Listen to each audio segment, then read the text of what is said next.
there are indications, Mr. Chairman, that information operations are being conducted that are Chinese state-sponsored in the Philippines and are actually interfering in the forthcoming elections. Pahayag ng National Security Council sa Senado kahapon, may indikasyong nakikialam ang China sa 2025 elections sa pamamagitan ng pagsuporta o paninira sa ilang kandidato. Nakarating na ito kay Pangulong Bongbong Marcos at pinaiimbestigahan na ayon kay PCO Undersecretary Claire Castro.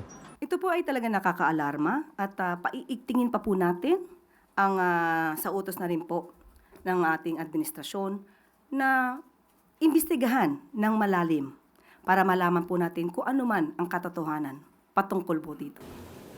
Pero sabi ngayon ng China Foreign Ministry, sumusunod ang China sa prinsipyo ng hindi pakikialam sa anilay domestic affairs ng ibang bansa. Wala rin anila silang interes sa pakikialam sa eleksyon sa Pilipinas. Para sa Commission on Elections, totoo at seryoso ang banta ng sinasabing foreign intervention sa eleksyon, bagamat wala itong tinukoy na bansa. Hindi rin tungkol sa paninira o pagsuporta sa kandidato ang tinukoy ng COMELEC at hindi rin pagsabotahe sa mismong eleksyon. Ang nasasagap-anya ng intelligence community na paggalaw ay pagsabotahe sa integridad ng resulta ng eleksyon. Yung ating intelligence community ay mga ilang linggo na kaming kinakausap. Kaya yung nabanggit kahapon ng ating Deputy Director General ng National Security Council, hindi po iba sa amin yon. Ngayon pa lang, sinasabi na dadayain ang halalan. Pag hindi ito yung expectation na lalabas na resulta, dinaya ang halalan. Binanggit din niya ng COMELEC chairman sa pagharap sa Association of World Election Bodies.